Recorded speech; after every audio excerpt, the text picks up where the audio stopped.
Well, many thanks to organizer. I am very glad to be here today, even if I am online. Today I speak about my PhD project that is about a new edition of Aeschylean dubia fragmentum papyrus of Aeschylus. Greek papyri, preserved in sense of Egypt, are one of main sources for reconstructing fragmentary drama. However, they often happen to be incomplete, having been accidentally ruined during the course of time or more recently intentionally cut to be sold in antiquity markets. For this reason, some fragments of one scroll are currently dispersed in different collections. With regard to the most important tragic poets, it is possible to attribute 60 papyri to Aeschylus, 70 to Sophocles, and 300 to Euripides. In the majority of them, the surviving text barely consists in one or two lines, while others report merely a single word, a handful of up to 40 continuing lines. For what concerns Aeschylus, we have but Aeschylean quotation and direct attestations, which consist of surviving plays, fabule certe, fabule incerte, fragmenta dubia. As well as many other papyrological finds, the last category, fragmenta dubia, is characterized by obscure and difficult interpretative issues. On the one hand, this is because we are not able to identify the author of teeny and barely legible fragments beyond any certainty. On the other hand, because the fragments are not comparable to the medieval manuscript tradition, thus making any attempts to reconstruct them arduous and largely hypothetical. For this reason, the analysis of contents, linguistic evidence, and material characteristics, paleographical and/or bibliological, could be helpful to recognize their likely authorship in absence of other specific criteria.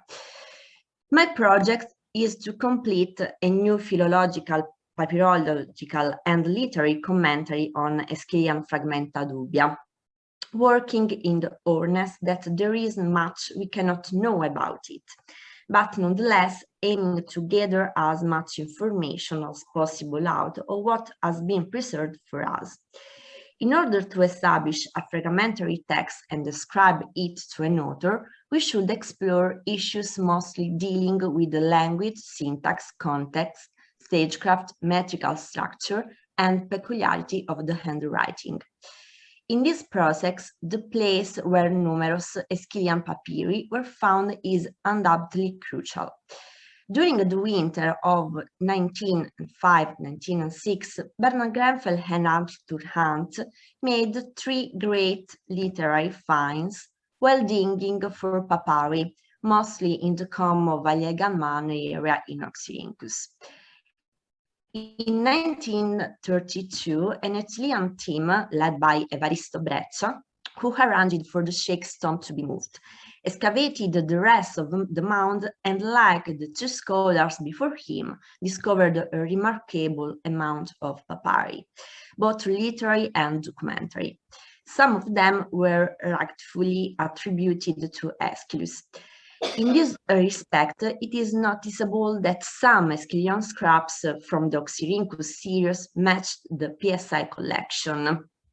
Nonetheless, it is hard to conclude whether these pieces belong to a private or municipal library or also to a semi-public institutional library. Some tragic fragments which were found here seems to have been copied by only one scribe, who has been identified by Johnson as scribe A3. The handwriting is a round majuscule with a regular and fluid ductus, even if the letter shapes are not strictly formal, and it is assigned to 2nd and early 3rd century AD. The papyri belonging to this scribe are a fragment of Babrius' fable, some fragments of surviving Aeschylean tragedy, tragedies, Agamemnon, 7 against Thebes, some scraps of Fabule Certe, such as Niobe, Dictulcoi, Glaucus Pontius, Glaucus Potneus, Prometheus, often known thanks to indirect tradition too, and Fabule Incerte, such as Theoroi, Xantriae, Semele, and mostly Fragmenta Dubia, due to the fact that the majority of products copied by E3 seems to focus on Aeschylean works. Everyone will be inclined to deem these scribes as an Aeschylean copies. In 1941, Lobel was the first to suggest that P-Oxy 21, 59, 21, 64 undoubtedly proceed by the same hand of PSI 12 and 8.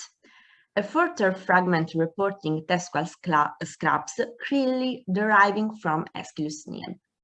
Moreover, even if the scraps are teeny, making it not always possible to reconstruct the dimensions of a column, all measurable elements of the mise-en-page are remarkably similar.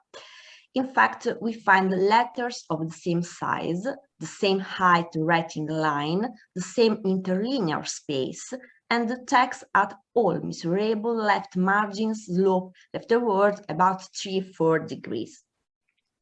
Beholding on this data, modern scholars have come to the conclusion that best criterion in evaluating the Aeschylean authorship of these extant texts is paleographical analysis.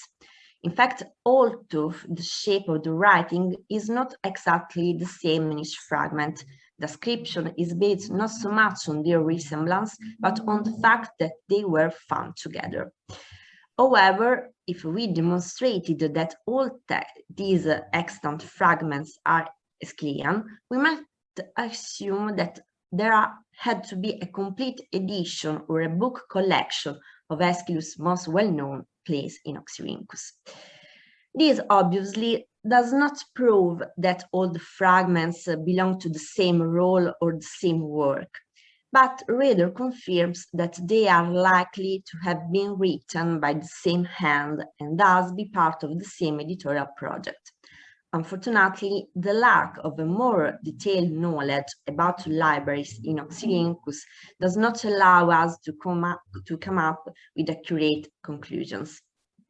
Putting aside the issues of Aeschylus' books collection, I would like to focus on a group of papyri published by Lobel in 1952 in the Oxyrhynchus Papyri series. According to editor Princeps, all these documents, P-Oxy 2246 and 2255, were probably copied by the Aeschylean scribe A3.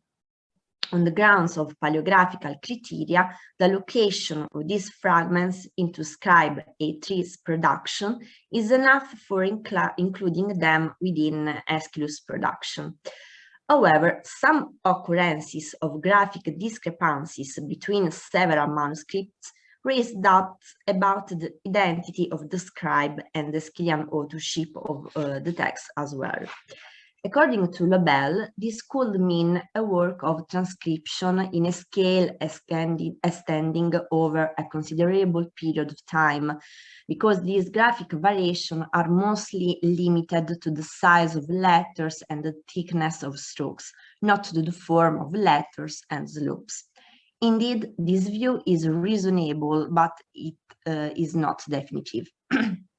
There is, unfortunately, very little positive evidence allowing to identify a certain connection among the fragments, and analysis of the context is not sufficient to decree the Aeschylean authorship of the text. In this respect, the papyri should be edited as Aeschylean fragmenta dubia. Not all papyri were plausibly copied by a single scribe, and the writing cannot be a line guide to refer text to Aeschylus. This implies the necessity to use other criteria, such as linguistic and style evidence and lexical interpretation. In any case, what we can confidently claim about these texts is very few, and the nature of their content is often problematic and uncertain, especially when we are required to identify not only the authorship, but also the subject of the text and to which drama it belonged. Recognizing the general tone and the details of diction and meter is, however, surely useful in order to distinguish whether the extant lines are to be ascribed to a satire play or a tragedy. In this respect, for a comprehensive edition of Aeschylus' Fragmenta Dubia, individual pieces of evidence should be consulted for detailed analysis in order to establish which the paths and plot probably were. Thanks to an updated bibliography and a new microscopic analysis of items, it is possible to read the fragments and to give alternative or supportive interpretation. On the one hand, it is necessary to provide a description of the papyri and a complete apparatus with paleographical annotation. On the other, each fragment is followed by a lexical commentary which aims to identify its context. After an introduction to Aeschylean papyri finds, my work is divided in two parts. The first section includes papyri, probably written by scribe A3, an important guideline for recognizing the Aeschylean authorship of the fragments I am editing. Pioxi 2246 comprises 37 lines, of which just a part deals with lyrics. Its contents suggest a military context, the presence of DI, which is attested only in Aeschylus, may confirm the authorship. Particularly unclear is the nature of the text preserved in Pioxi 2247, as it does not show any Aeschylean mark. Pioxi 2248 refers to someone or something Asian and several times to music and other sounds. Therefore, it may well come from places with strong Dionysiac features. Pioxi 2249, probably containing the end of a speech and the beginning of another, mentions the name of Hera and a bed, perhaps a metaphor for a sexual relationship. It is very tempting to associate these with the Semele. In Pioxi 2250, a chorus greets a king, beginning with the same words that are used by the Argive elders when they greet Agamemnon. In Pioxi 2251, a chorus mourns the ruin of a man well known for his hospitality, even though the scenario looks like typically Aeschylean, and it is not easy to reach conclusion. Pioxi 2252 consists of a small piece of papyrus with a marginal complete note, probably belonging to a different hand. The text shows coincidence with the Prometheus argument. For Pioxi 2253, the attribution to Aeschylus is debated because it is difficult to link the mention of Paris to a specific play. Pioxi 2254 is probably a portion of an Aeschylean drama on the grounds of paleographic analysis, but some problems arise from the context.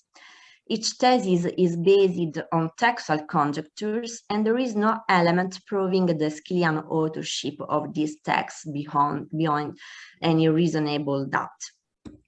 Pioxi 2255 consists of 42 scraps, which are unlikely to come all from the same play, but it is not possible to establish the connection. In fact, the lack of contextual references makes it necessary to include the papyrus among dubia fragmenta. PSI 3869, probably written by the scribe A3, according to editor Princeps, seems to contain a passage from episode of Philoctetes. PSI, 63 could be the only fragment preserving a text related to Argonauts' cycle, even if it is not possible to establish to which specific drama it belongs. The second section is focused on papyri written in other contexts and by other hands, but there are some good reasons for assigning them to Aeschylus. Pioxy 2257 consists of 8 fragments coming from the same roll. On the basis of its contents and style, fragment 1 most likely belongs to a hypothesis of Aethnaei, but given the fact that only legible extracts are those concerning the scene changes, we are not allowed to exclude altogether the possibility of another type of exegetical test, such as a commentary on tragic stagecraft. About fragments 2 until 8, it is difficult to clarify the authorship and to say whether they are part of the same play or not. P-Gan 98 may be assigned to Aeschylus under paleographical standpoint. The writing in several styles appears similar to Pioxy 2256-1. P. Heidelberg 185 has been hypothetically assigned to one of the Prometheus drama, and P. Heidelberg 186, coming from a cartonnage, has chance to be Aeschylean. Papyrus Milanese Vogliano 122 has been included in Tragicorum Graecorum Fragmenta, Imod ad Espota, but it is likely to be Aeschylean. As we have seen, most of these surviving papyri came from the 1st and 3rd century AD, some of them being probably written by the same hand, while there is a considerable number of other fragments usually ascribed to Aeschylus on the grounds of philological criteria. The editorial characteristics help to reconstruct the genesis of these works and to indicate how the copies circulated and were used. Consequently, caution is imperative, not only when we attempt to define the nature and the authorship of preserved texts, but also when we try to assign them a specific label. In fact, even if the graphical appearance could be the same for several papyri, the fragmentary nature and scantiness of the remains do not allow conclusion to be drawn about the identification of the play, that especially could be an idle exercise, quoting Lobel. As far as we can tell, the affiliation is a possibility, but not a certainty. Since also the content and the style are not always well defined, the literary parallels are generally rare, and the argument of fragmentary drama is often little known. To conclude, the present analysis outlines the problem in studying this kind of fragment when there is no certainty about content style and also the weakness of the paleography. So far, I have noticed that not always are we enabled to establish the peculiarity of the handwriting without doubts, and the linguistic characteristic cannot confirm the Aeschylean authorship. However, the re-edition of the Aeschylean Fragmenta Dubia attested on papyrus provides the scholars with new information about the limits imposed by fragmentary papyrological materials and our knowledge of the librarian circulation. Many thanks.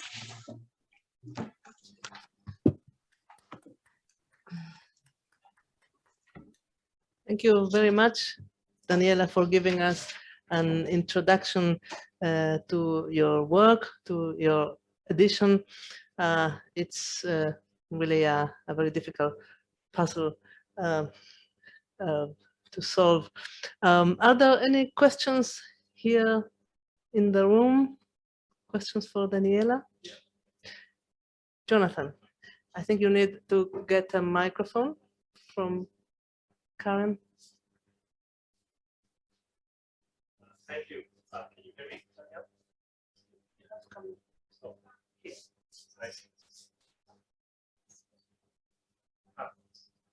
Hello, can you hear me? Can you hear me now?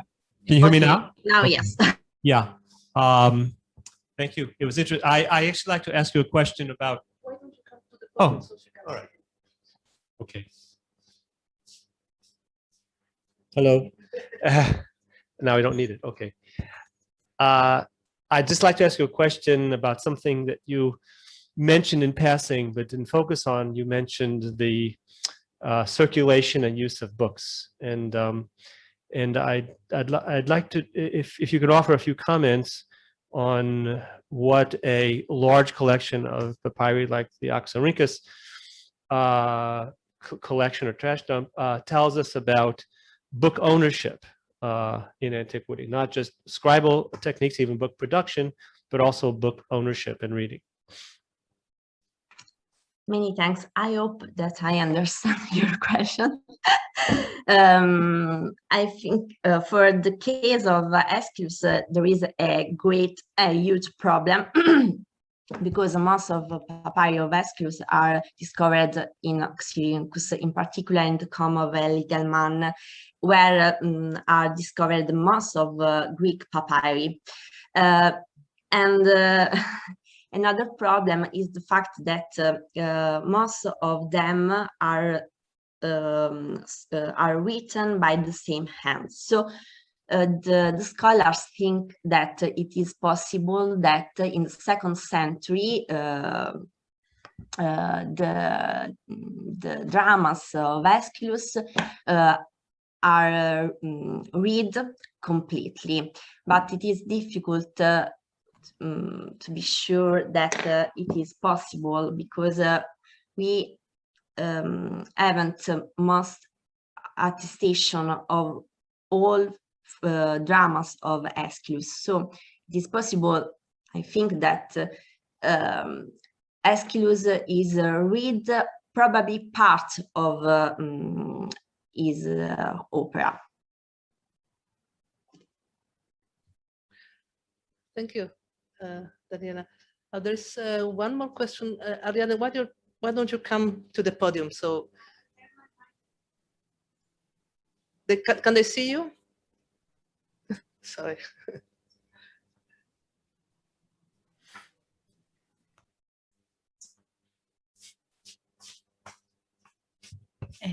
Hello, thank you. Can you hear me? Yes. Okay, so thank you very much for this presentation. I wanted to take you back to the very opening and the criteria you used for the edition that you're preparing. And I wanted to ask you if you're also considering fragments that are dubious but are not papyri, but are transmitted in quotations.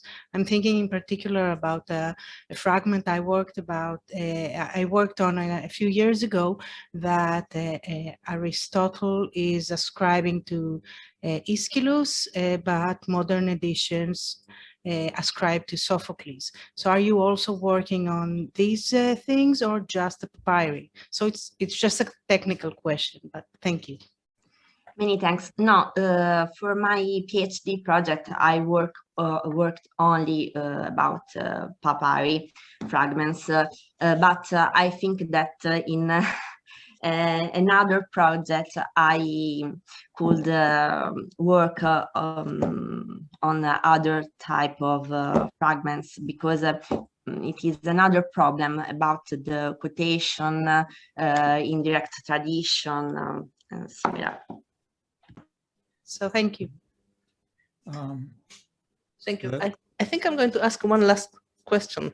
Daniela, if these fragments weren't by Aeschylus, what would be your guess? Sorry, it's,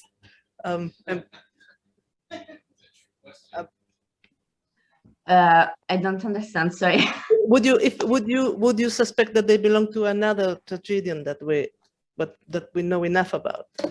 I don't know. I'm very. I I want that they could be all Aeschylean fragments, but I'm not sure about it because they are very, very teeny and the material is very corrupt. And so it is difficult to arrive at a solution. Mm. Is there time for another question? Okay, yeah, I think that, Um, sorry, there is the question in the room, or no, no, it's right. David Shaps. Yes, go ahead. I'm please. not in the room anymore. I was before. The question of ascribing these things to Aeschylus because they're written by the same scribe as identifiable Aeschylean fragments. Of course, the question is how many books did one scribe write, and how many of them are likely to be in the same pile, in the same collection? And for that, my question really is, in epigraphy, there was really very little work on this until Stephen Tracy started work recognizing the handwriting, the styles of different masons inscribing in stone, and wound up being able to recognize numerous different scribes. Has there, number one, has there been methodological, of course, papyrologists were working on handwriting long before epigraphers ever dreamed of it. Has there been a methodological